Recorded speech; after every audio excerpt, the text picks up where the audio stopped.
ഇന്ന് ആരോഗ്യമേഖലയിലെ തസ്തികകളിലും ഉത്തരവാദിത്തങ്ങളിലും വലിയ മാറ്റങ്ങളാണ് ഉണ്ടായിട്ടുള്ളത്. സംസ്ഥാനത്ത് നവകേരള കർമ്മ പദ്ധതി ആർദ്രം മിഷന്റെ ഭാഗമായി ആർദ്രം ദൗത്യരേഖ മാനദണ്ഡമായി സ്വീകരിച്ചുകൊണ്ട് ആരോഗ്യ സ്ഥാപനങ്ങളുടെ സ്റ്റാഫ് പാറ്റേൺ ഘട്ടം ഘട്ടമായി പരിഷ്കരിക്കുന്നതിനുള്ള നടപടികൾ ഉൾപ്പെടെ ആരോഗ്യമേഖലയെ ശാക്തീകരിക്കുന്നതിനുള്ള വിവിധ പദ്ധതികൾ നടപ്പിലാക്കി വരുന്നുണ്ട്. കാലാകാലങ്ങളിൽ മാറ്റമുണ്ടാകുന്ന NMC മാനദണ്ഡങ്ങൾക്കനുസൃതമായി മെഡിക്കൽ കോളേജുകളിലെ സ്റ്റാഫ് പാറ്റേൺ പരിഷ്കരിച്ചു വരുന്നുണ്ട്.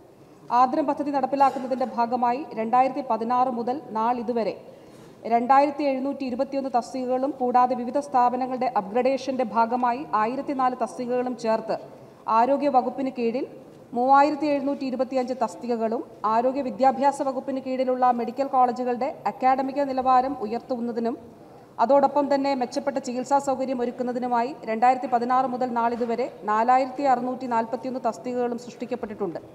സർ, PSC വഴിയുള്ള നിയമനം കൂടാതെ ദേശീയ ആരോഗ്യ ദൗത്യം, hospital management committee, HDC, HDS, തദ്ദേശ സ്വയംഭരണ സ്ഥാപനങ്ങൾ, CASP, എംപ്ലോയ്മെന്റ് എക്സ്ചേഞ്ച്, അഡ്ഹോക് വ്യവസ്ഥ തുടങ്ങി വിവിധ മാർഗങ്ങളിലൂടെ ആരോഗ്യ പ്രവർത്തകരെ ആശുപത്രികളിൽ നിയമിക്കുന്നുണ്ട്.